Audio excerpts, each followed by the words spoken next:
배달부 따위한테 결혼시키다니. 내 딸이랑 당장 이혼해. 아닙니다, 어머니. 강남 한복판, 쏟아지는 폭우를 뚫고 오토바이 한 대가 위태롭게 달립니다.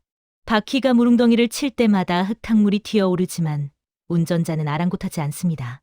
배달 조끼 안쪽, 체온으로 데워진 낡은 가방 하나를 품에 꼭 아는 채 말이죠. 이 남자의 이름은 강민우. 겉보기엔 평범한 퀵서비스 기사지만 사실 그는 대한민국 물류 판도를 바꾼 기업 더하이의 수장입니다. 왜 이런 차림으로 빗속을 구르는 걸까요? 진심을 보려면 밑바닥을 봐야 한다. 외조부가 남긴 마지막 유언 때문이었습니다. 안녕하세요. 만담꾼입니다. 오늘은 배달부라는 이유로 아내와 장모에게 버림받았지만 결국 그들의 탐욕이 스스로를 파멸로 이끈 통쾌한 반전 이야기입니다. 이야기를 시작하기 전에 좋아요 누르고 시작하겠습니다. 구독과 알림 설정까지 해두시면 더 놀라운 반전 사연도 놓치지 않고 받아보실 수 있습니다. 이야기를 끝까지 들으시고 지역을 댓글로 적어주시면 추첨을 통해 이벤트를 진행할 예정입니다. 이야기 시작합니다. 빗줄기가 들이치는 호텔 정문 앞에 민우가 멈춰섭니다. 오늘은 처남의 결혼식입니다. 헬멧을 벗자 땀과 빗물에 젖은 얼굴이 드러나죠. 로비 안쪽은 화려한 화환과 명품 향수 냄새로 가득합니다. 민우가 젖은 조끼를 여미며 안으로 발을 들이려는 순간 날카로운 목소리가 그의 앞을 가로막습니다. 장모 박정숙 씨입니다. 너 지금 제정신이니? 여기가 어디라고 그 꼴로 들어와. 정숙은 민우의 땀 냄새가 마치 오물이라도 되는 양코를 부여잡습니다. 민우가 조심스럽게 축의금 봉투를 내밀어 보지만 돌아오는 건 차가운 멸시뿐입니다. 처남 결혼이라 서둘러 오느라 그랬습니다. 금방 옷 갈아입고 올게요, 어머니. 어머니는 누가 내 어머니야. 사돈들이 보면 내가 퀵 배달부한테 딸 준 줄 알 거 아냐? 당장 안 나가. 정숙은 민우가 내민 봉투를 낚아채더니 그의 가슴을 팍 밀쳐냅니다. 민우의 몸이 빗물이 흥건한 입구 쪽으로 밀려납니다. 그 소란을 듣고 민우의 아내 유리가 다가옵니다. 하지만 그녀의 눈에도 남편에 대한 걱정보다는 창피함이 앞섭니다. 민우 씨, 엄마 말 들어. 오늘은 그냥 주차장에서 대기하다가 식 끝나면 연락해. 알았지? 유리는 민우와 눈도 마주치지 않은 채 정숙의 손을 잡고 안으로 들어가 버립니다. 가족이라는 울타리 안에 민우의 자리는 없었습니다. 그는 묵묵히 돌아서 주차장 구석 어두운 트럭 옆에 오토바이를 세웁니다. 헬멧에 맺힌 빗방울이 눈물처럼 뚝뚝 떨어집니다. 민우가 찬 바닥에서 편의점 김밥으로 끼니를 때우는 사이 식장 안에서는 기이한 풍경이 펼쳐집니다. 정숙의 옆자리에 사위인 민우 대신 낯선 남자가 앉아 있습니다. 번듯한 수트에 번쩍이는 시계를 찬 남자 조성진입니다. 성진은 물류 대리점 사장의 아들로 정숙이 요즘 공을 들이는 이른바 예비 후보입니다. 어머, 성진 씨. 바쁜데 여기까지 와주고 정말 고마워요. 우리 유리가 성진 씨 온다니까 얼마나 좋아하던지. 정숙의 목소리에는 꿀이 떨어집니다. 성진은 거드름을 피우며 유리의 어깨를 가볍게 감쌉니다. 주변 친척들이 수군거립니다. 유리 남편은 어디 가고 웬 젊은 사장이 앉아 있느냐는 질문이죠. 정숙은 기다렸다는 듯 목소리를 높입니다. 아유, 말도 마세요. 유리가 인복이 없어서 잠시 실수했는데 이제라도 제대로 된 짝을 찾아야죠. 저기 앉은 성진 씨가 이번에 우리 구역 물류권 다 장악한 집안 아들이에요. 정숙의 눈에는 성진이 둘은 외제차 키와 금시계만 보일 뿐입니다. 그 물류권의 생사여탈권을 쥐고 있는 진짜 주인이 누구인지는 꿈에도 모른 채 말이죠. 시기 중반을 넘길 무렵 성진이 담배를 피우러 주차장으로 나옵니다. 그러다 쭈그리고 앉아 휴대폰으로 업무 메시지를 확인하던 민우를 발견하죠. 성진은 민우가 누군지 모릅니다. 그저 흔한 배달부라고 생각할 뿐입니다. 어이, 퀴. 내 차 앞에 오토바이 좀 치워. 기름 냄새 배잖아. 민우가 고개를 들어 성진을 바라봅니다. 자신의 아내 옆에서 웃고 있던 남자입니다. 민우의 눈빛이 순간 날카로워지지만 그는 다시 차분하게 가라앉습니다. 아직은 때가 아닙니다. 금방 옮기겠습니다. 에이, 비 오는 날 재수 없게. 배달이나 똑바로 해. 인생 그렇게 살고 싶냐? 성진은 비웃으며 민우의 오토바이 바퀴를 구두 끝으로 툭 걷어찹니다. 그러고는 침을 뱉고 식장으로 돌아가죠. 민우는 성진이 머물다 간 자리를 뚫어지게 응시합니다. 인생 그렇게 살지 말아야 할 건 내가 아니라 당신들일 텐데. 민우는 조용히 본사 비서실장에게 메시지를 보냅니다. 성진 물류, 최근 계약 현황과 미수금 내역 전부 보고하세요. 예식이 끝나고 사람들이 빠져나옵니다. 정숙은 성진을 배웅하며 연신굽신거립니다. 그때 주차장에서 대기하던 민우가 아내 유리를 부릅니다. 유리의 손에는 정숙이 챙겨준 비싼 답례품 상자가 가득합니다. 민우가 짐을 들어주려 다가가자 유리는 질색하며 뒤로 물러납니다. 민우 씨, 제발 부탁인데 오늘은 그냥 가. 나 성진 씨 차 타고 갈 거야. 엄마랑 약속 있어. 당신 남편은 나야, 유리야. 오늘 같은 날 어떻게 다른 남자 차를 타겠다는 거야? 민우의 물음에 유리는 짜증 섞인 한숨을 내뱉습니다. 그 남자 차는 억대 세단이고 당신은 비에 젖은 오토바이잖아.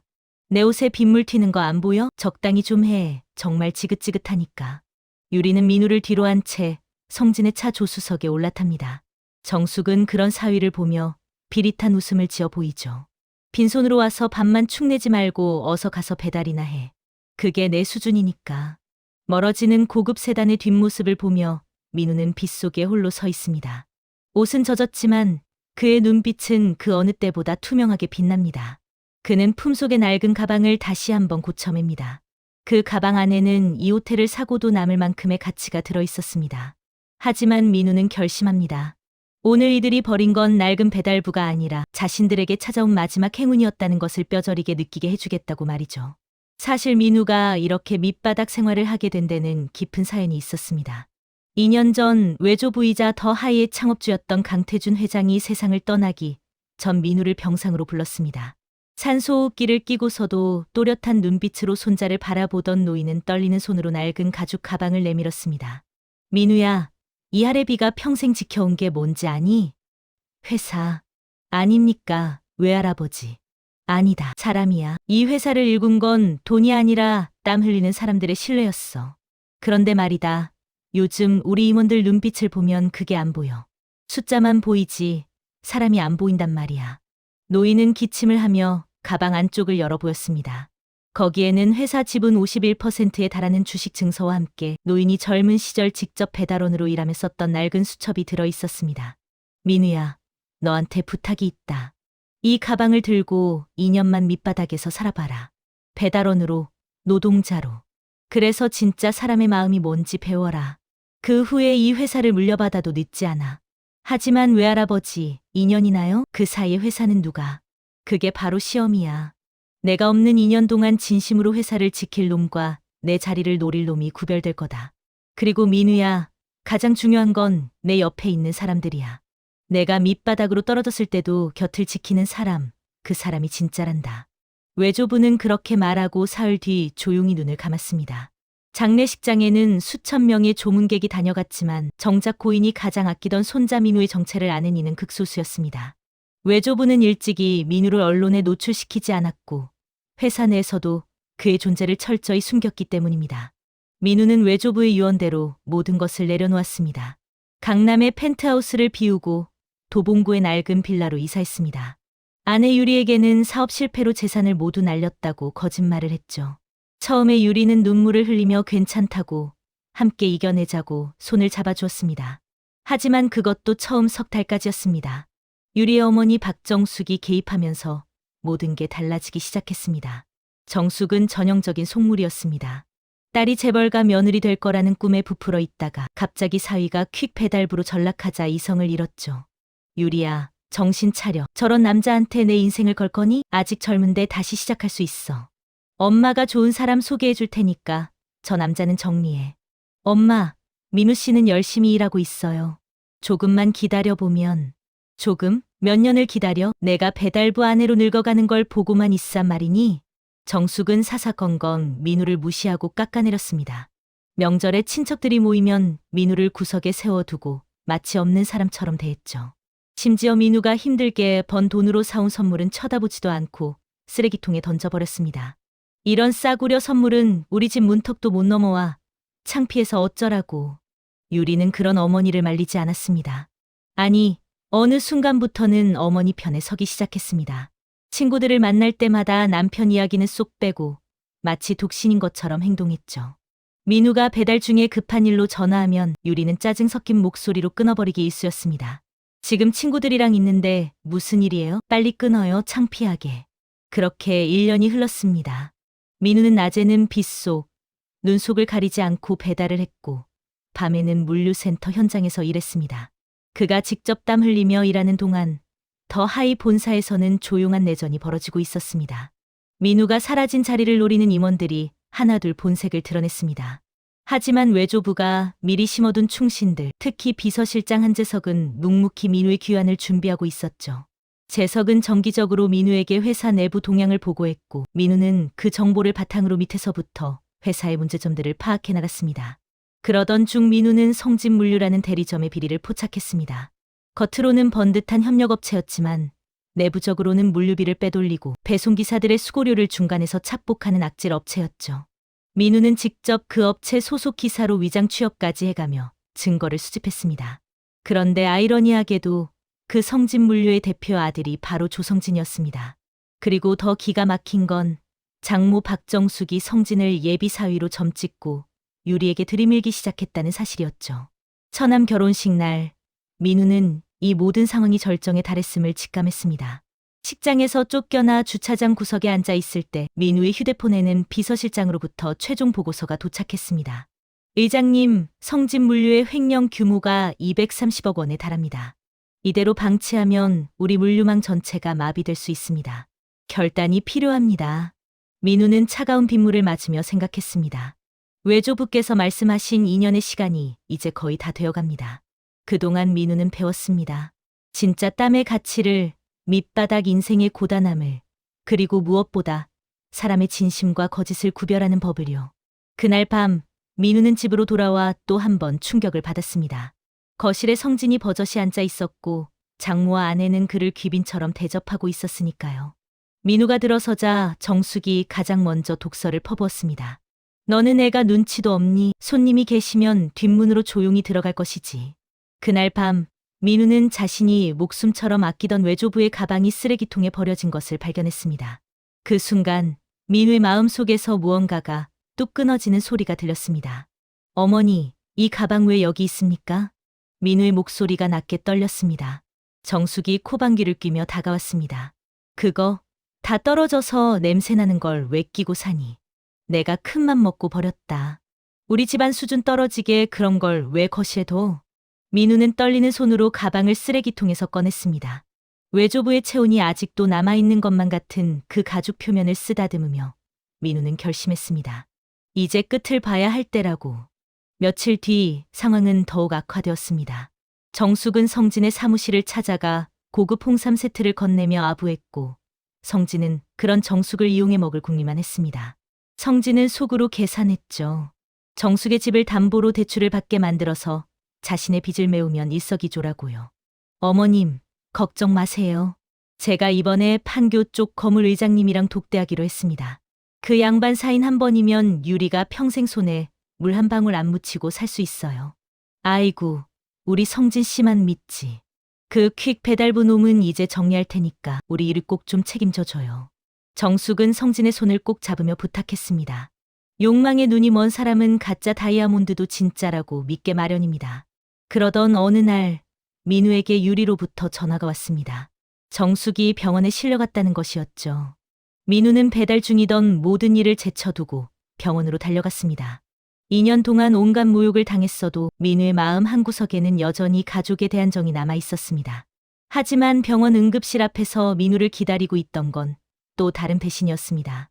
쓰러졌다던 정숙은 멀쩡하게 침대에 앉아 있었고 그 곁을 유리와 성진이 지키고 있었습니다. 이것은 치밀하게 짜인 함정이었습니다. 민우가 다가가자 정숙은 기다렸다는 듯 이혼 서류를 내던졌습니다. 너 배달하다가 사고 쳤다며? 여자 손님 집 안까지 들어가서 소란 피웠다며? 여기 증거 사진 다 있다. 성진이 미리 조작해둔 사진 몇 장이 바닥에 흩어졌습니다. 민우가 물건을 전달하며 서명을 받는 평범한 장면을 교묘하게 편집해서 마치 성추행 현장인 것처럼 만들어 놓은 것이었죠. 민우는 기가 막혀 유리를 바라봤습니다.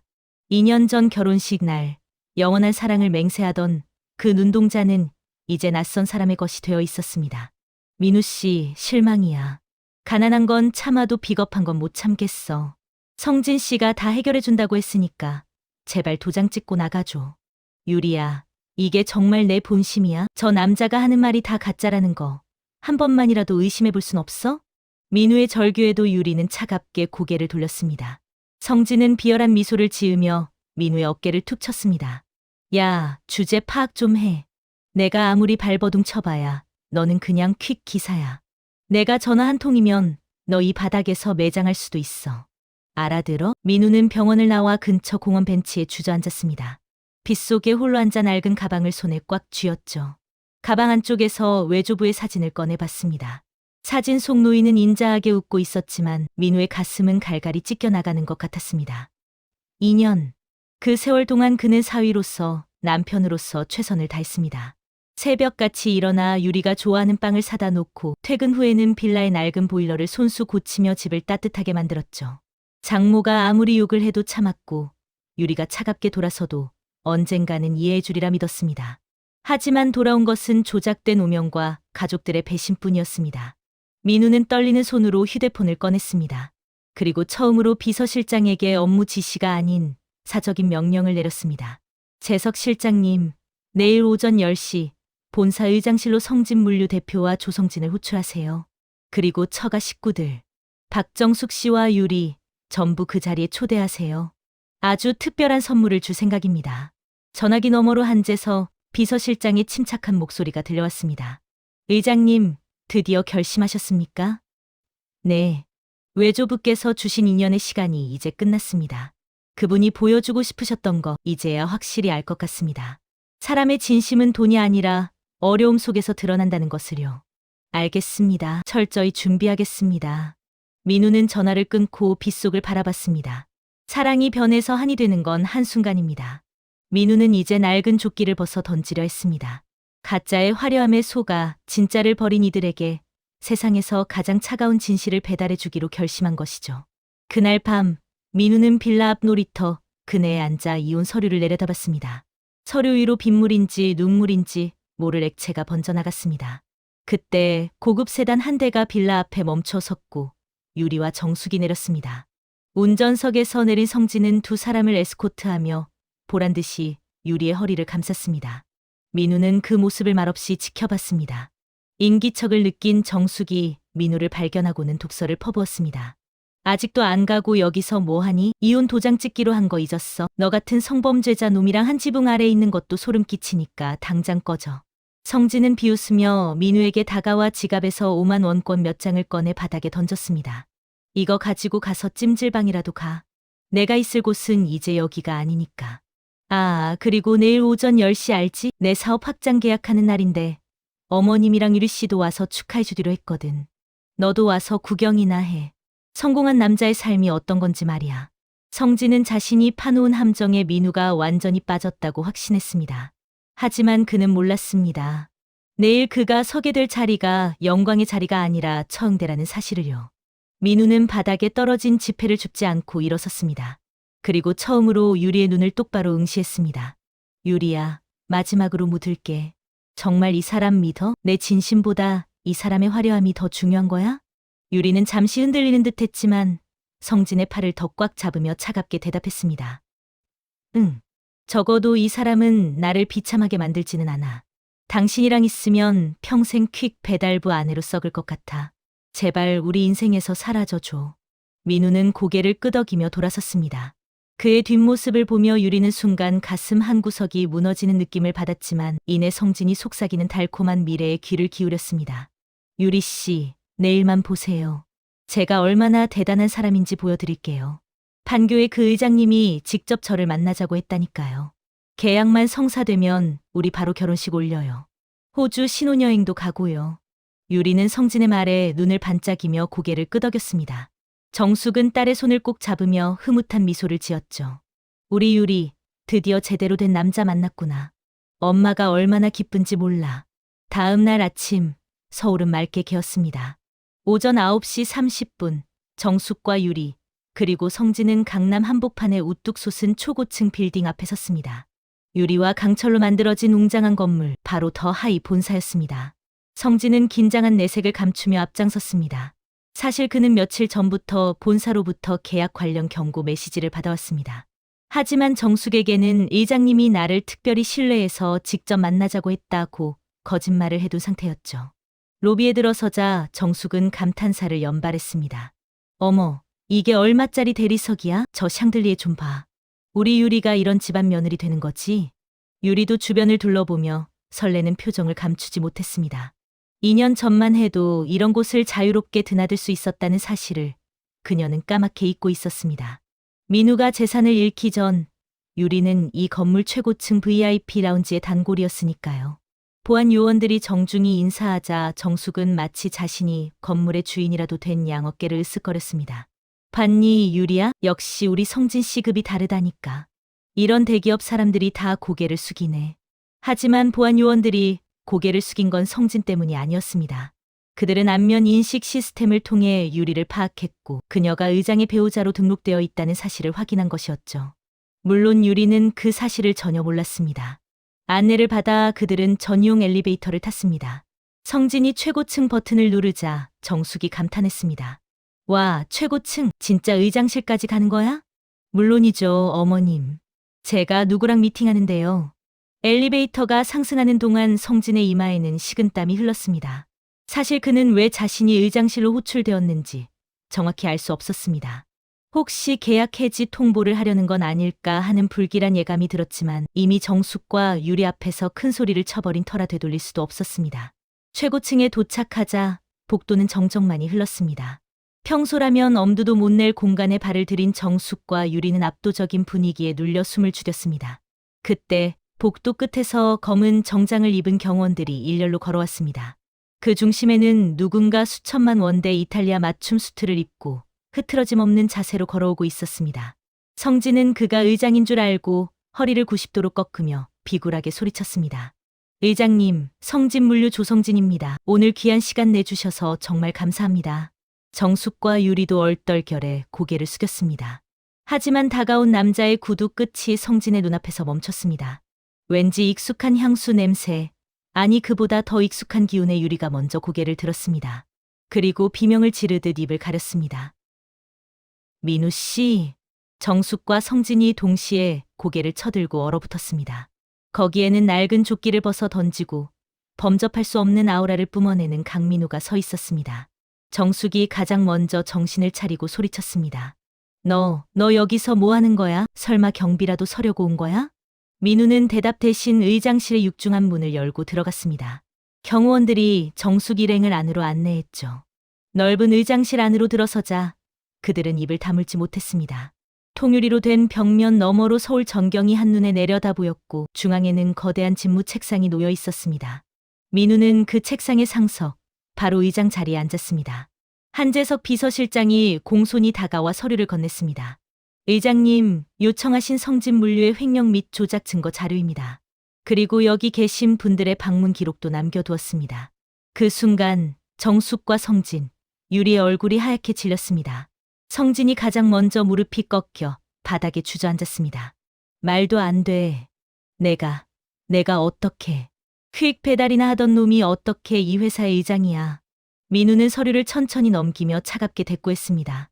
조성진 씨, 당신이 내 차 앞에 오토바이 치우라고 했던 날 기억합니까? 인생 그렇게 살지 말라던 조언 덕분에 잘 새겨들었습니다. 그래서 당신 인생을 어떻게 정리해 줄지 고민 좀 했죠. 민우가 버튼을 누르자 벽면의 대형 스크린에 자료들이 떠올랐습니다. 성진물류의 장부 조작 내역, 배송기사들의 수고료 횡령 증거, 그리고 불법 도박 자금 세탁에 회사 돈을 사용한 정황까지. 성진의 얼굴이 흙빛으로 변했습니다. 의장님, 오해입니다. 제가 설명을. 오해요? 여기 230억 원 규모의 횡령 증거가 오해입니까? 그리고 이건 뭡니까? 민우가 또 다른 서류를 꺼냈습니다. 정숙의 집 담보 대출 서류였습니다. 박정숙 씨 명의로 3억 원 대출을 받아 그 돈을 고스란히 당신 개인 비탄감에 사용한 기록이 여기 다 있습니다. 이것도 사업 확장 자금이었습니까? 정숙이 비명을 질렀습니다. 뭐라고? 성진 씨, 이게 무슨 소리야? 당신 그 돈으로 투자한다며? 성진은 식은땀을 흘리며 뒷걸음질 쳤습니다. 어머님, 그게 아니라. 조성진 씨, 변명은 검찰에 가서 하시죠. 민우의 신호에 대기하고 있던 경찰들이 의장실 안으로 들어왔습니다. 성진은 그제야 상황의 심각성을 깨달았습니다. 안 돼, 살려주십시오. 제가 미쳤었습니다. 한 번만 용서해 주시면 평생 개처럼 충성하겠습니다. 성진은 바닥에 머리를 박을 듯이 조아리며 빌었습니다. 하지만 민우의 눈빛은 얼음처럼 차가웠습니다. 개처럼이요? 개는 최소한 주인에게 충성이라도 하죠. 당신은 회사를 배신하고 동료 기사들을 착취하고 무고한 사람을 사기쳤습니다. 당신한테 맞는 표현은 기생충입니다. 경찰이 성진의 팔을 잡아 끌었습니다. 성진은 발악하며 정숙을 가리켰습니다.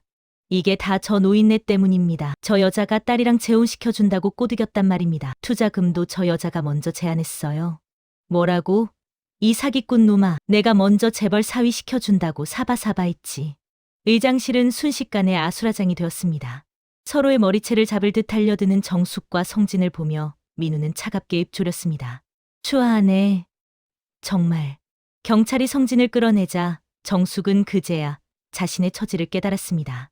집담보대출금은 날아갔고 사위로 생각했던 성진은 사기꾼이었으며 무엇보다 자신이 그토록 무시하던 사위가 알고 보니 이 거대 기업의 진짜 주인이었습니다.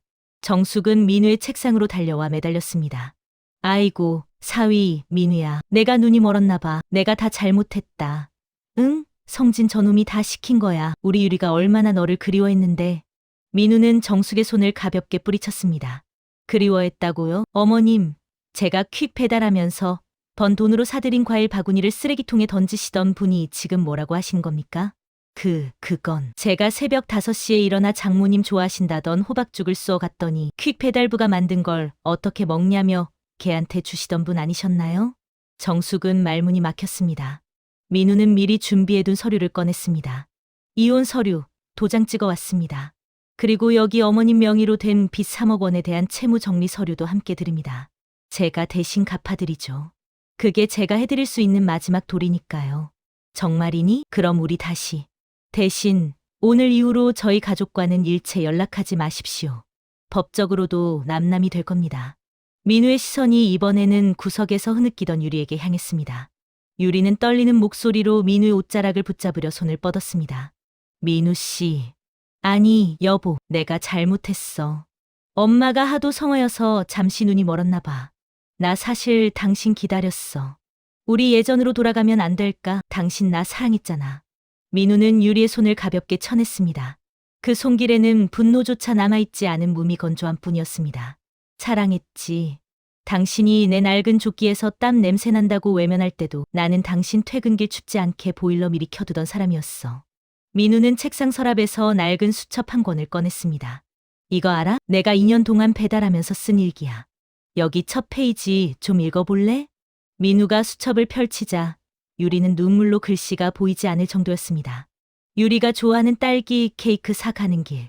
비가 오지만 유리가 웃을 생각을 하니 춥지 않다. 이거 기억나? 작년 유리 생일날이었어. 케이크 가지고 집에 갔더니 당신 말했지. 싸구려 케이크는 친구들 앞에서 창피하니까 먹지 말라고. 미안해. 정말 미안해.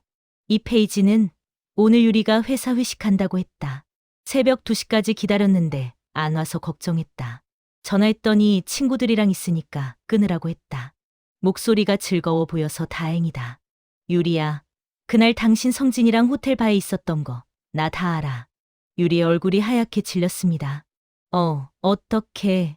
내가 배달부였던 건 사실이지만 바보는 아니었어. 당신이 나를 배신하기 시작한 시점부터 전부 기록해뒀어. 증거도 다 있고.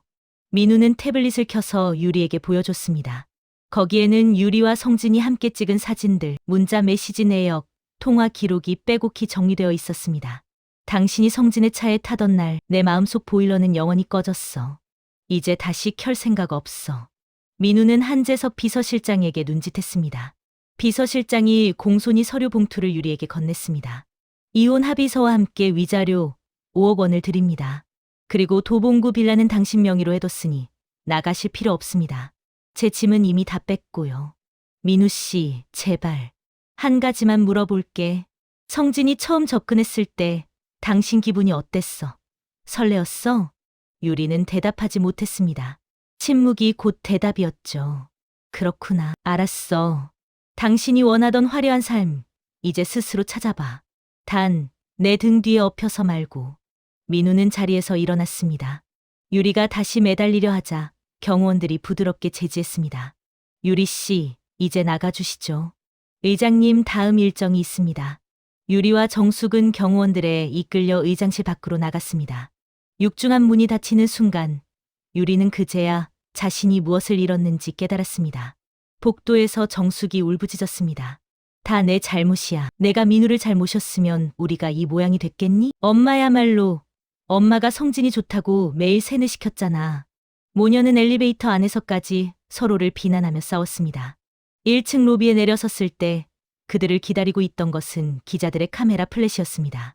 박정숙 씨 맞으시죠? 사위분이 더 하이 의장이라는 사실을 정말 몰랐습니까? 2년 동안 사위를 학대했다는 게 사실입니까? 딸분도 외도 사실이 있다는데 해명 부탁드립니다. 정숙과 유리는 기자들의 질문 공세에 제대로 대답도 못한 채 건물을 빠져나왔습니다. 밖에는 이미 온라인에 뉴스가 퍼진 상태였고 댓글창은 그들을 향한 비난으로 가득했습니다. 재벌 사위를 배달부로 착각하고 학대한 장모, 외도한 아내, 알고 보니 남편은 대기업 의장, 현대판 콩쥐팥쥐, 탐욕이 부른 파멸. 유리는 휴대폰을 보다가 주저앉고 말았습니다. 친구들에게서 온 메시지들이 끝도 없이 쏟아졌습니다. 유리야, 내 남편이 재벌이었어. 너 왜 그걸 숨겼어? 너 완전 바보 아니야? 어떻게 그런 남편을 차버릴 수가 있어? 미안한데 우리 다음 모임에는 빠져줘. 내 때문에 우리까지 욕먹어. 하루아침에 유리의 인간관계는 무너졌습니다.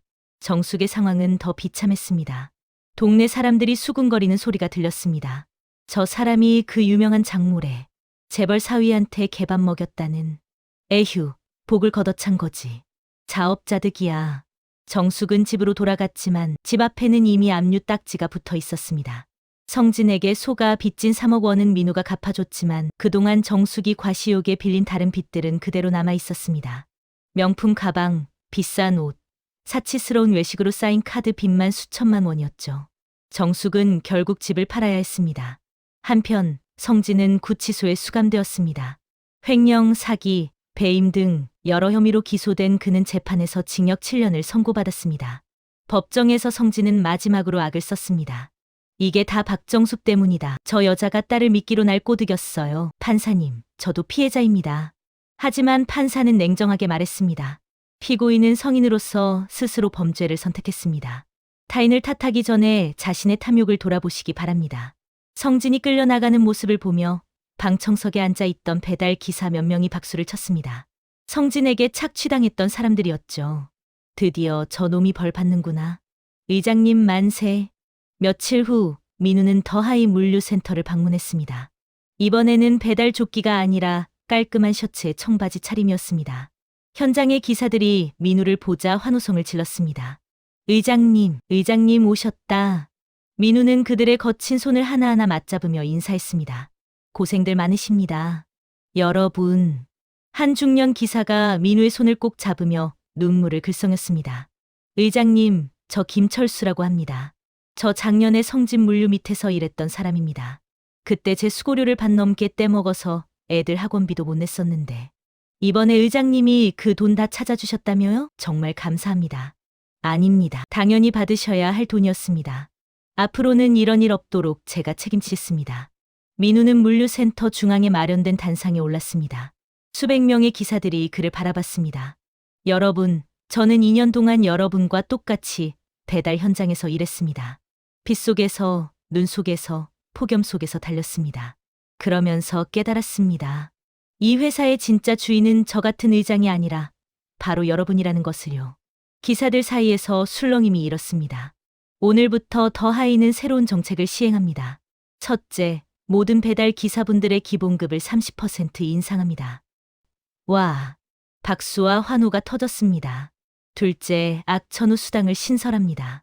비가 오거나 눈이 올 때 또는 폭염과 한파시 추가 수당을 지급합니다. 의장님, 셋째, 여러분의 자녀 교육을 위한 장학재단을 설립합니다. 이름은 진심물류재단입니다. 성적과 관계없이 여러분 자녀들이 원하는 교육을 받을 수 있도록 지원하겠습니다. 이제 기사들은 눈물을 흘렸습니다. 평생 밑바닥 취급받으며 살아온 이들에게 민우의 말은 단순한 복지 정책이 아니라 존중과 인정이었습니다. 의장님, 정말 저희 같은 사람들을 생각해 주시는 겁니까? 한 젊은 기사가 떨리는 목소리로 물었습니다. 여러분 같은 사람이 아닙니다. 여러분이 바로 이 회사의 중심입니다. 제가 2년 동안 배운 건 사무실에서 숫자만 보는 사람은 절대 진짜 경영을 할 수 없다는 것입니다. 현장에서 땀 흘리는 사람의 마음을 모르면 그건 경영이 아니라 착취입니다. 물류센터는 뜨거운 박수로 가득 찼습니다. 민우는 단상에서 내려와 다시 기사들과 악수를 나눴습니다. 그날 저녁 민우는 한재석 비서실장과 함께 옥상 정원에 올라갔습니다. 서울의 야경이 한눈에 내려다 보이는 곳이었습니다. 실장님, 차 한잔 하시죠. 영광입니다, 의장님. 둘은 간단한 캔커피를 마시며 도심의 불빛을 바라봤습니다. 실장님, 솔직히 말씀드려도 될까요? 말씀하십시오. 아직도 가슴이 아픕니다. 유리와 장모님을 미워하고 싶은데 미워할 수가 없네요. 한재석은 잠시 침묵하다가 조심스럽게 입을 열었습니다. 의장님, 제가 감히 말씀드리자면 그것이 의장님의 장점입니다.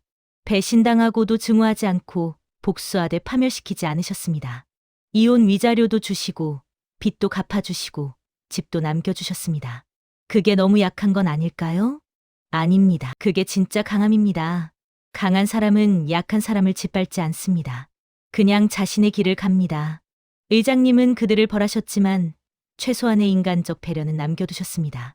그게 선대 회장님께서 의장님께 물려주고 싶으셨던 리더십이 아닐까요? 민우는 쓸쓸하게 웃었습니다. 외할아버지는 이런 결말을 예상하셨을까요? 아마도. 선대 회장님은 사람을 보는 눈이 뛰어나셨으니까요. 두 사람은 한동안 말없이 야경을 바라봤습니다. 그때 민우의 휴대폰이 울렸습니다. 모르는 번호였습니다. 여보세요? 민우 씨. 나야. 유리. 민우는 잠시 망설이다가 전화를 받았습니다. 무슨 일이야? 아무것도 아니야. 그냥 미안하다는 말 하고 싶었어. 그리고 전화기 너머로 유리에 흐느끼는 소리가 들렸습니다. 고마웠어. 위자료도 집도 엄마 빚까지 갚아준 것도. 너는 끝까지 좋은 사람이었어. 나만 나쁜 사람이었고. 유리야, 나 이제 편의점에서 아르바이트해. 밤 11시부터 아침 7시까지. 처음 해보는 일이라 힘들긴 한데 그래도 뭔가 깨끗한 기분이야. 내 손으로 돈을 벌고 내 힘으로 살아간다는 게 이런 기분인지 처음 알았어. 민우는 아무 말도 하지 못했습니다. 민우 씨, 나 한 가지만 물어봐도 돼? 응. 언제부터였어? 언제부터 내가 변했다는 걸 알았어? 민우는 깊게 숨을 들이쉬었습니다. 작년 겨울. 내가 눈 속에서 넘어져서 무릎을 다쳤을 때. 집에 들어갔더니 당신은 TV 보면서 웃고 있었지. 내 무릎에서 피가 나는 걸 보고도 일회용 반창고 하나 던져주더라. 그때 알았어. 아, 이 사람은 이제 내 아픔이 보이지 않는구나. 전화기 너머로 유리의 목 놓아 우는 소리가 들렸습니다. 미안해. 정말 미안해. 나 그때 됐어. 이제 우리 서로 놓아주자. 당신도 당신 인생 살고 나도 내 인생 살자. 그게 우리 둘 다를 위한 거야. 민우 씨, 마지막으로 한 가지만 더. 당신 정말 행복해? 민우는 서울의 야경을 바라보며 대답했습니다. 아직은 모르겠어. 근데 하나는 확실해. 이제 거짓말하며 살지 않아도 된다는 게 그게 제일 편해. 그래. 잘 살아. 당신이 만나는 다음 사람은 나보다 훨씬 좋은 사람이길 바랄게. 너도. 전화가 끊겼습니다. 민우는 한참 동안 휴대폰을 쥔 채 서 있었습니다. 한재석이 조심스럽게 물었습니다. 괜찮으십니까? 네. 이제 정말 끝이네요. 새로운 시작이기도 합니다. 며칠 후 민우는 경기도 외곽의 한 작은 식당을 찾았습니다. 유리와 정숙이 일하는 곳이었습니다. 민우는 선글라스를 끼고 조용히 한켠 자리에 앉았습니다. 정숙이 앞치마를 두르고 설거지를 하고 있었습니다. 한때 명품 가방을 들고 다니던 손에는 이제 고무장갑이 끼워져 있었죠. 유리는 홀에서 서빙을 하고 있었습니다. 주문하시겠어요? 민우가 고개를 들자 유리는 깜짝 놀라 쟁반을 떨어뜨릴 뻔했습니다. 민우 씨. 김치찌개 하나요. 공기밥은 곱빼기로. 알겠어요. 유리는 떨리는 손으로 주문을 받았습니다. 잠시 후 김치찌개가 나왔습니다. 민우는 조용히 식사를 했습니다. 유리가 만든 음식이었습니다. 맛있네요. 그래? 응. 진심으로. 유리의 눈에 눈물이 고였습니다. 민우 씨, 왜 왔어? 확인하고 싶었어. 당신이 정말 괜찮은지. 보다시피 잘 살고 있어. 힘들지만 떳떳해. 민우는 고개를 끄덕이며 식사를 마쳤습니다. 계산대로 가서 5만 원을 내밀었습니다. 거스름 돈은 됐어요. 민우 씨, 이거 팁이야. 서빙 잘하더라. 손님으로서 드리는 거니까 받아. 민우는 식당을 나서며 마지막으로 돌아봤습니다. 유리와 정숙이 나란히 서서 그를 바라보고 있었습니다. 예전처럼 거만하지도 비열하지도 않은 그저 평범한 사람들의 눈빛이었습니다. 민우는 손을 흔들어 작별 인사를 했습니다. 그리고 차에 올라탔습니다. 백미러에 비친 식당이 점점 멀어졌습니다. 의장님, 본사로 가시겠습니까? 운전기사가 물었습니다.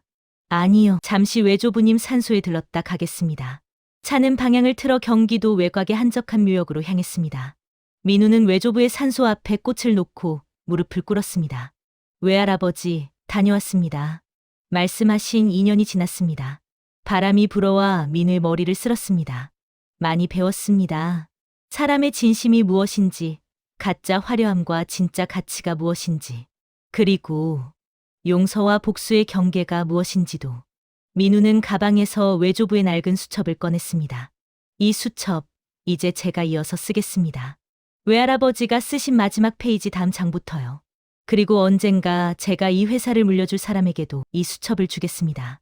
밑바닥의 가치를 잊지 말라고. 민우는 산소에 절을 올리고 일어섰습니다. 하늘은 맑게 개어 있었고 햇살이 따스했습니다. 며칠 후 서울 강남의 한 호텔에서 진심물류재단 출범식이 열렸습니다. 수많은 기자와 관계자들이 참석했습니다. 민우는 단상에 올라 마이크 앞에 섰습니다. 저는 2년 동안 길 위에서 인생을 배웠습니다. 땀 흘리는 사람의 정직함이 무시당하는 세상은 희망이 없습니다. 민우의 목소리는 단단했습니다. 오늘 출범하는 진심물류 재단은 사각지대의 노인 배달 노동자들의 안전망이 될 것입니다. 이 재단은 3가지 목표를 가지고 있습니다. 민우가 화면을 가리키자 대형 스크린에 글자가 떠올랐습니다. 첫째, 물류 노동자 자녀 교육 지원. 둘째, 산업재해 보상 확대. 셋째, 노후 생활 안정 지원. 이 3가지를 위해 매년 200억 원의 기금을 투입할 것입니다. 장내에 박수가 터져 나왔습니다.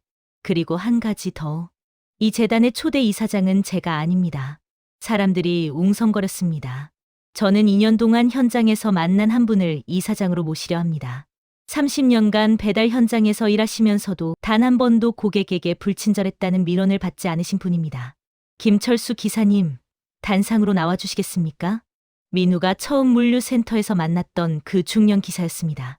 김철수는 어리둥절한 표정으로 단상에 올랐습니다. 의장님, 저는. 김 기사님, 당신이 30년 동안 현장에서 느낀 것들을 이 재단에서 실현해 주십시오. 저보다 당신이 훨씬 잘 아실 겁니다. 현장 노동자들에게 진짜 필요한 게 무엇인지. 김철수의 눈에 눈물이 맺혔습니다. 의장님, 제가 과연 할 수 있을까요? 할 수 있습니다. 아니, 당신이 아니면 안 됩니다. 장내는 다시 한번 뜨거운 박수로 가득 찼습니다. 기자들의 카메라 플래시가 터졌습니다. 행사가 끝난 후 민우는 호텔 옥상 정원으로 올라갔습니다. 한재석 비서실장이 따라왔습니다. 의장님, 오늘 정말 멋진 결정이었습니다. 고맙습니다, 실장님. 그런데 하나 여쭤봐도 될까요? 말씀하세요. 정말 괜찮으십니까? 유리 씨와의 일. 민우는 잠시 침묵하다가 대답했습니다. 솔직히 말하면 아직 아픕니다. 밤에 잠 못 이룰 때도 있고요. 근데 실장님, 이상한 게 뭔지 아세요? 무엇입니까? 아픔이 나를 무너뜨리지 않는다는 거예요. 오히려 더 단단하게 만들어주더라고요. 외할아버지가 이걸 가르쳐주고 싶으셨나 봅니다. 선대 회장님은 정말 대단하신 분이셨습니다. 민우는 하늘을 올려다봤습니다. 실장님, 제가 다음에 만날 사람은 어떤 사람일까요? 글쎄요. 하지만 한 가지는 확실합니다. 뭔가요? 그 사람은 의장님의 직함이 아니라 의장님 그 자체를 사랑할 것입니다. 의장님이 2년 동안 증명하셨으니까요. 의장님은 직함 없이도 충분히 빛나는 사람이라는 것을요. 민우는 처음으로 진심 어린 미소를 지었습니다. 한편 유리는 그날 밤 식당 아르바이트를 마치고 작은 원룸으로 돌아왔습니다. 방에는 텔레비전 하나, 낡은 침대 하나, 그리고 작은 책상 하나만 덩그러니 놓여 있었습니다.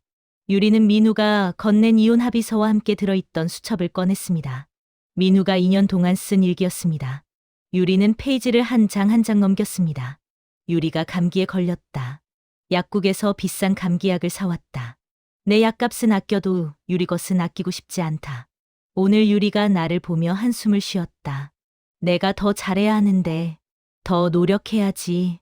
유리 생일이 한 달 남았다. 반지를 사주고 싶은데 돈이 모자라다. 새벽 배달을 더 해야겠다. 한 페이지, 한 페이지가 모두 유리를 향한 사랑으로 가득했습니다. 유리는 수첩을 가슴에 안고 소리내어 울었습니다. 바보야. 왜 그때 말을 안 했어? 왜 나한테 진실을 말하지 않았어? 하지만 유리도 알고 있었습니다. 민우가 말했어도 그때의 자신은 믿지 않았을 거라는 것을. 화려함에 눈이 멀어 진짜 보석을 쓰레기로 착각했던 자신을 말이죠. 유리는 수첩의 마지막 페이지를 펼쳤습니다. 거기에는 민우의 마지막 글이 적혀 있었습니다. 유리에게 당신을 사랑했습니다. 지금도 사랑합니다. 하지만 이제는 놓아줘야 한다는 것을 압니다. 당신이 행복하기를 진심으로 바랍니다. 그리고 당신이 언젠가 진짜 가치가 무엇인지 깨닫기를 바랍니다. 화려함이 아니라 진심이 얼마나 귀한 것인지를. 당신을 사랑했던 남자, 민우. 유리는 수첩을 덮고 창밖을 바라봤습니다.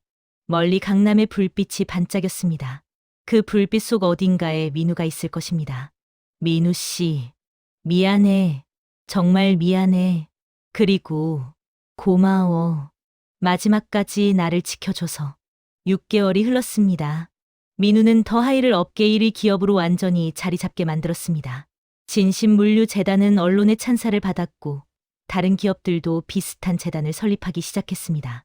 어느 토요일 오후 민우는 혼자 한강공원을 산책하고 있었습니다. 자전거를 타는 사람들, 돗자리를 펴고 누운 연인들, 아이들과 노는 가족들. 평화로운 풍경이었습니다. 그때 앞에서 자전거를 타던 여자가 균형을 잃고 넘어졌습니다. 민우는 달려가 여자를 일으켰습니다. 괜찮으세요? 아, 네. 감사합니다. 제가 자전거를 배우는 중인데 아직 서툴러서. 여자가 고개를 들자 민우는 깜짝 놀랐습니다. 맑은 눈동자와 환한 미소를 가진 여자였습니다. 뭔가 낯익은 듯한데 어디서 본 것 같았습니다. 혹시 우리 어디서 만난 적 있나요? 여자가 민우를 자세히 보더니 눈을 크게 떴습니다. 어머, 더하이 의장님 아니세요? 뉴스에서 봤어요. 아, 네. 그런데 저는 이지혜라고 합니다. 사회복지사로 일하고 있어요. 사실 의장님이 만드신 재단 덕분에 저희 센터에서 돕던 배달 기사님 자녀분이 대학에 갈 수 있게 됐거든요. 정말 감사드립니다. 민우는 미소를 지었습니다. 제가 할 일을 했을 뿐입니다. 자전거 함께 타실래요? 제가 못 타긴 하지만 의장님이 옆에서 천천히 가주시면 따라갈 수 있을 것 같은데. 민우는 잠시 망설이다가 고개를 끄덕였습니다. 좋습니다. 천천히 가죠. 두 사람은 나란히 한강변을 달렸습니다. 지혜가 비틀거리면 민우가 잡아주고 지혜가 웃으면 민우도 따라 웃었습니다. 해질 무렵 두 사람은 벤치에 앉아 석양을 바라봤습니다. 의장님, 하나 여쭤봐도 될까요? 말씀하세요. 뉴스에서 봤는데 이혼하셨다고 들었어요. 많이 힘드셨겠어요. 민우는 고개를 끄덕였습니다. 힘들었죠. 근데 이제는 괜찮습니다. 정말요? 네. 상처는 아물었고 이제 새로운 시작이 가능하다는 걸 알았거든요. 지혜는 민우를 바라보며 말했습니다. 의장님은 특별하세요. 왜요? 대부분의 사람들은 배신당하면 세상을 원망하거나 다른 사람들도 믿지 못하게 되잖아요. 근데 의장님은 그 아픔을 다른 사람을 돕는 데 쓰셨어요. 그게 정말 대단한 것 같아요. 민우는 처음으로 가슴이 뜨거워지는 것을 느꼈습니다. 유리가 떠난 후 처음으로 누군가가 자신을 진심으로 이해해 주는 것 같았습니다. 지혜 씨, 다음 주에 또 만날 수 있을까요? 자전거 연습 도와드릴게요. 지혜가 환하게 웃었습니다. 좋아요. 그날 밤, 민우는 외조부의 산소를 다시 찾았습니다. 외할아버지, 오늘 좋은 사람을 만났습니다. 제 직함이 아니라 저를 봐주는 사람이었어요. 바람이 불어왔습니다. 이제 정말로 새로운 시작인 것 같습니다. 지켜봐 주세요. 민우는 산소에 저를 올리고 돌아섰습니다. 하늘에는 별들이 총총히 빛나고 있었습니다. 1년이 흘렀습니다. 민우와 지혜의 관계는 천천히, 그러나 단단하게 발전했습니다. 두 사람은 서두르지 않았습니다. 민우는 과거의 상처에서 배운 교훈이 있었고 지혜는 민우에게 충분한 시간을 주고 싶었습니다. 주말마다 두 사람은 함께 한강을 달렸고 평일 저녁에는 소박한 식당에서 식사를 했습니다. 민우는 지혜에게 과거의 상처에 대해 솔직하게 이야기했고 지혜는 조용히 들어주었습니다. 지혜 씨는 제가 의장이라는 걸 알면서도 늘 제게 더치페이를 하자고 하시네요. 어느 날 저녁 민우가 웃으며 말했습니다. 당연하죠. 우리는 동등한 관계니까요. 저도 일해서 번 돈이 있는데 왜 의장님 돈으로만 먹어요? 그래도 남자가 민우 씨, 진짜 남자는 여자한테 얼마를 쓰느냐가 아니라 여자를 얼마나 존중하느냐로 판단되는 거예요. 민우는 지혜의 말에 깊이 공감했습니다. 과거 유리는 민우가 얼마를 버는지에만 관심이 있었습니다. 하지만 지혜는 민우가 어떤 사람인지에 관심이 있었습니다. 지혜 씨, 하나 물어봐도 될까요? 네. 저를 처음 봤을 때 제가 의장이라는 걸 알았잖아요. 그런데도 자연스럽게 대해주셨어요. 보통은 제 직함을 알면 거리를 두거나 아니면 지나치게 친해지려고 하는데 지혜는 잠시 생각하다가 대답했습니다. 저는 사회복지사예요. 매일 다양한 사람들을 만나죠. 부자도 가난한 사람도. 제가 그 일을 하면서 배운 게 있어요. 사람의 가치는 지갑 두께가 아니라 마음의 깊이로 결정된다는 거요. 마음의 깊이. 민우 씨는 마음이 깊은 사람이에요. 그게 보여요. 아픔을 겪었지만 그 아픔을 증오로 바꾸지 않고 다른 사람을 돕는 데 사용하셨잖아요. 그게 진짜 멋진 거예요. 민우는 지혜의 손을 꼭 잡았습니다. 고맙습니다. 그 말이 제게 큰 힘이 됩니다. 한편 유리의 삶도 서서히 변화하고 있었습니다. 편의점 아르바이트를 시작으로 이제는 작은 카페에서 바리스타로 일하고 있었습니다. 정숙도 식당 설거지에서 조리 보조로 승진했습니다. 어느 날 저녁, 모녀는 오랜만에 함께 저녁을 먹었습니다. 유리야, 오늘 손님 중에 한 분이 내가 만든 된장찌개가 맛있다고 하시더라. 처음으로 누군가 내 요리를 칭찬해줬어. 정숙의 목소리에는 이전의 거만함 대신 소박한 기쁨이 묻어났습니다. 잘하셨네요, 엄마. 유리야, 나 요즘 생각해. 우리가 민우한테 정말 큰 잘못을 했구나. 그 사람이 퀵 배달부였을 때 무시한 게 아니라 그 사람의 진심을 무시한 거였어. 유리는 고개를 끄덕였습니다. 저도 알아요. 매일 후회해요. 근데 말이야, 이상하게도 요즘은 마음이 편해. 예전엔 명품 가방 들고 다니면서도 불안했는데 지금은 이렇게 일하면서도 마음이 평온해. 저도 그래요. 손님한테 커피 맛있어요라는 말 들으면 예전에 친구들한테 받은 어떤 칭찬보다 기분이 좋아요. 정숙은 딸의 손을 잡았습니다. 유리야, 엄마가 미안해. 엄마가 너를 잘못된 길로 인도했어. 겉만 번지르르한 게 중요하다고 가르쳤지. 아니에요, 엄마. 제 선택이었어요. 저도 눈이 멀었던 거예요. 두 모녀는 한참을 말없이 손을 잡고 있었습니다. 엄마, 저 요즘 바리스타 자격증 공부하고 있어요. 언젠가 작은 카페라도 차리고 싶어요. 그래, 잘 생각했다. 엄마도 요리 더 배워서 나중에 유리 카페에서 디저트라도 만들어줄게. 그날 밤, 유리는 혼자 원룸에 돌아와 민우의 수첩을 다시 꺼냈습니다. 이제 수첩은 달을 대로 달아 있었습니다. 유리가 매일 밤 읽었기 때문입니다. 유리는 빈 노트를 꺼내 펜을 들었습니다. 그리고 쓰기 시작했습니다. 민우 씨에게 이 편지를 보낼 용기는 없지만 그래도 쓰고 싶어요. 당신이 저를 사랑했던 것처럼 저도 이제야 당신을 사랑하게 되었어요. 너무 늦었지만 당신이 준 두 번째 기회를 저는 제 인생을 제대로 사는데 쓰고 있어요. 언젠가 제가 멋진 사람이 되면 그때는 떳떳하게 인사드릴 수 있을 것 같아요. 당신이 행복하기를 진심으로 바랍니다. 당신을 사랑하지 못해 미안한 여자 유리. 유리는 편지를 봉투에 넣고 서랍 깊숙이 넣어두었습니다. 보내지 않을 편지였지만 쓰는 것만으로도 마음이 조금 가벼워졌습니다. 민우와 지혜의 관계는 더욱 깊어졌습니다. 지혜는 민우의 상처를 알면서도 조급해하지 않았고 민우는 지혜의 배려에 조금씩 마음을 열었습니다. 어느 크리스마스 이브, 민우는 지혜를 더 하이 본사 옥상 정원으로 초대했습니다. 정원은 아름다운 조명으로 장식되어 있었고 중앙에는 작은 테이블이 준비되어 있었습니다. 와, 민우 씨. 이거 다 준비하신 거예요? 네, 제가 직접 했어요. 비서실 도움 없이. 두 사람은 테이블에 앉아 소박한 식사를 했습니다. 민우가 직접 만든 요리였습니다. 민우 씨, 요리 실력이 좋으시네요. 2년 동안 배달하면서 여러 음식점을 드나들었거든요. 요리사님들한테 틈틈이 배웠어요. 식사 후 민우는 작은 상자를 꺼냈습니다. 지혜 씨, 이거 받아주시겠어요? 상자 안에는 소박한 반지가 들어 있었습니다. 화려하지 않지만 정성이 느껴지는 디자인이었습니다. 민우 씨, 이건 청혼은 아니에요. 아직 제가 준비가 안 됐거든요. 근데 약속은 하고 싶어요. 제가 완전히 과거를 내려놓으면 그때 정식으로 청혼하겠습니다. 그때까지 기다려 주실 수 있나요? 지혜는 눈물을 글썽이며 고개를 끄덕였습니다. 물론이죠. 얼마든지 기다릴게요. 민우는 지혜의 손에 반지를 끼워 주었습니다. 그 순간 민우는 느꼈습니다. 자신의 마음에서 유리의 그림자가 조금씩 사라지고 있다는 것을. 지혜 씨, 하나만 약속해 주세요. 네, 제가 다시 밑바닥으로 떨어져도 제 곁에 있어 주실 건가요? 지혜는 민우의 두 손을 꼭 잡았습니다. 민우 씨, 저는 당신이 의장이어서가 아니라 당신이 민우 씨여서 좋아하는 거예요. 의장직을 잃어도 돈을 잃어도 그게 당신의 가치를 바꾸지는 않아요. 민우는 지혜를 꼭 껴안았습니다. 오랜 겨울이 지나고 드디어 봄이 온 것 같았습니다.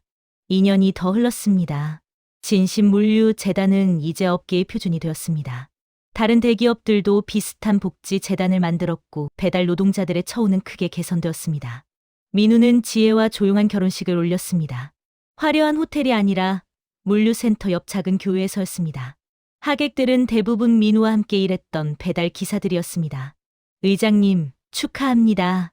행복하세요, 의장님. 기사들의 진심 어린 축하에 민우는 눈시울이 뜨거워졌습니다. 여러분, 고맙습니다. 여러분이 있어서 제가 여기까지 올 수 있었습니다.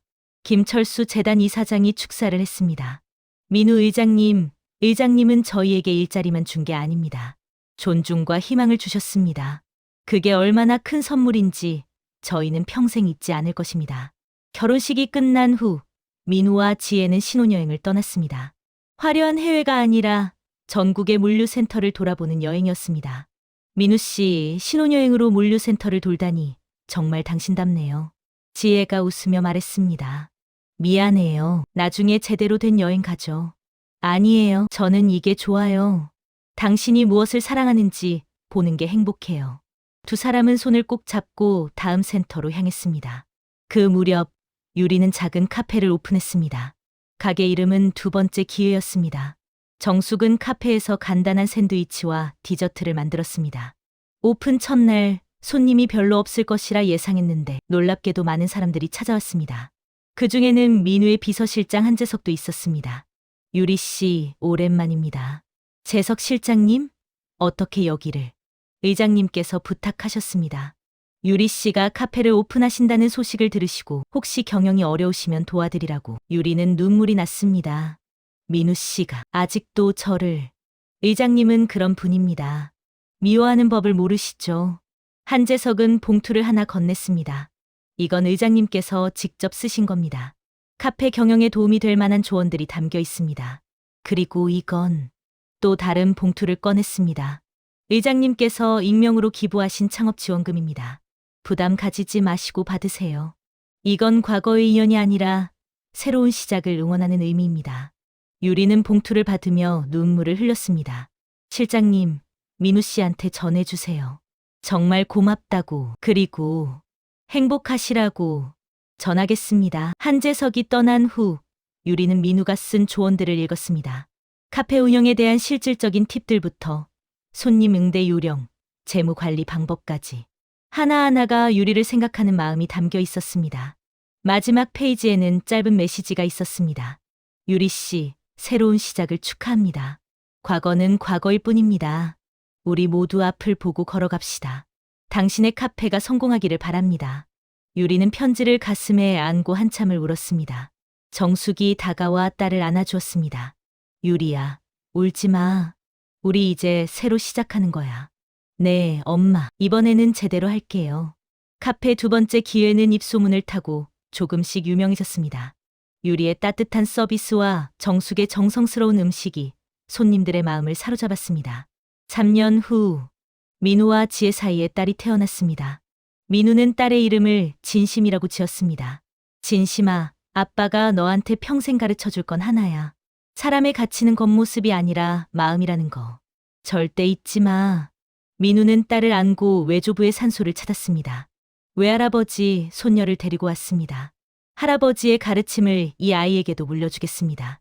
바람이 불어와 아기의 머리를 쓸었습니다. 마치 외조부가 축복하는 것 같았습니다. 그날 저녁, 민우는 지혜와 함께 소파에 앉아 있었습니다. TV에서는 더 하이가 대한민국에서 가장 일하고 싶은 회사 1위에 선정되었다는 뉴스가 나왔습니다. 민우 씨, 자랑스러워요. 나보다 현장 기사님들이 자랑스러워요. 그분들이 있어서 가능한 일이었으니까. 당신은 정말 변하지 않네요. 변했죠. 예전보다 훨씬 행복해요. 지혜 씨 덕분에. 지혜는 민우의 손을 잡았습니다. 민우 씨, 하나 물어봐도 될까요? 응. 가끔 유리 씨 생각나세요? 민우는 잠시 생각하다가 정직하게 대답했습니다. 가끔요. 근데 아픔이 아니라 그냥 기억으로 남아 있어요. 아, 그런 일이 있었지 정도. 다행이에요. 지혜 씨, 유리는 제 과거였어요. 아팠지만 그 덕분에 성장했어요. 그리고 당신을 만날 수 있었고요. 어쩌면 유리한테 감사해야 할지도 몰라요. 왜요? 유리가 떠났기 때문에 내가 당신을 만날 자리가 생긴 거니까. 지혜는 민우를 꼭 껴안았습니다. 같은 시각 유리는 카페 문을 닫고 정리를 하고 있었습니다. 카페는 이제 제법 안정적으로 운영되고 있었습니다. 단골 손님들도 많이 생겼고 근처 직장인들의 쉼터가 되었습니다. 정숙이 앞치마를 벗으며 말했습니다. 유리야, 오늘 손님이 많았네. 내일 식자재 더 주문해야겠다. 네, 엄마. 엄마 샌드위치가 맛있다고 단골분들이 친구들도 많이 데려오시나 봐요. 에휴, 우리 딸이 커피를 잘 내려서 그렇지. 모녀는 서로를 보며 웃었습니다. 예전처럼 화려하지는 않지만 훨씬 진실한 웃음이었습니다. 엄마, 저 요즘 생각해요. 우리가 진짜 부자였던 때가 언제였는지. 언제? 민우 씨가 곁에 있을 때요. 그때 우리한테는 진심이 있었는데 그걸 못 알아봤어요. 정숙도 고개를 끄덕였습니다. 그러게, 우리가 정말 어리석었지. 하지만 엄마, 늦었지만 배웠잖아요. 진짜 가치가 뭔지. 그래, 그게 다행이야. 유리는 카운터를 닦으며 창밖을 바라봤습니다. 저 멀리 강남의 빌딩들이 반짝였습니다.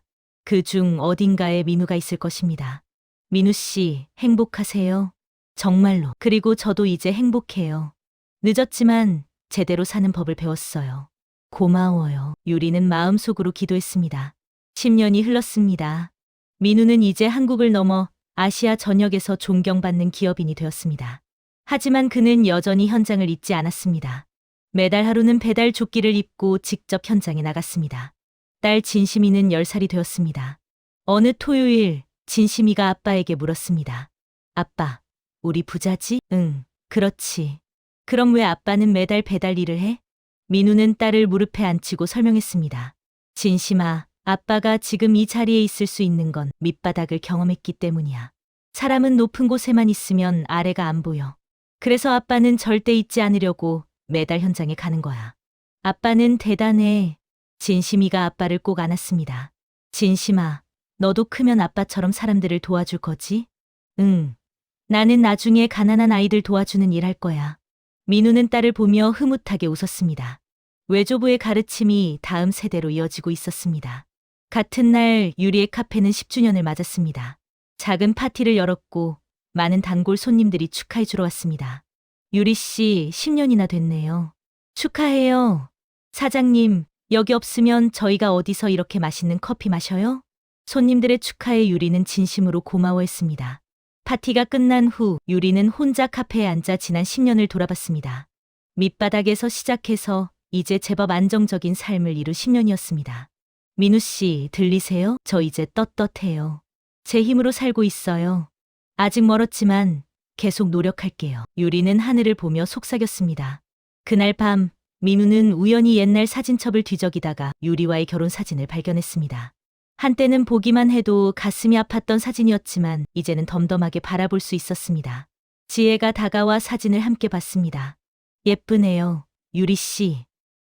응, 그때는 예뻤지. 아직도 예쁠 거예요. 민우 씨, 한번 만나보고 싶지 않으세요? 민우는 고개를 저었습니다.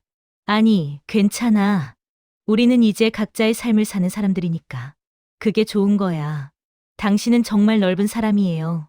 넓은 게 아니라 이제 진짜로 내려놓은 거야. 과거는 과거일 뿐이야. 민우는 사진첩을 닫고 지혜를 안았습니다. 가장 낮은 곳에서 시작한 민우의 여정은 이제 새로운 장을 열었습니다. 진심을 배달하는 일은 끝나지 않을 것입니다. 왜냐하면 세상에는 여전히 진심이 필요한 사람들이 많기 때문입니다. 그리고 민우는 알고 있었습니다. 진짜 행복은 화려함이 아니라 진심 어린 관계 속에 있다는 것을. 밑바닥에서 배운 그 교훈을 그는 평생 잊지 않을 것입니다. 여러분, 오늘 이야기 어떠셨나요? 겉모습만 보고 사람을 판단하면 안 된다는 교훈, 가슴에 새기셨기를 바랍니다. 진심은 언제나 통하는 법입니다. 비록 돌아오는 길이 멀고 험해도 말이죠. 오늘도 좋아요와 구독, 알림 설정 부탁드립니다. 다음에 더 재미있는 이야기로 찾아뵙겠습니다. 만담꾼의 사랑방이었습니다. 감사합니다.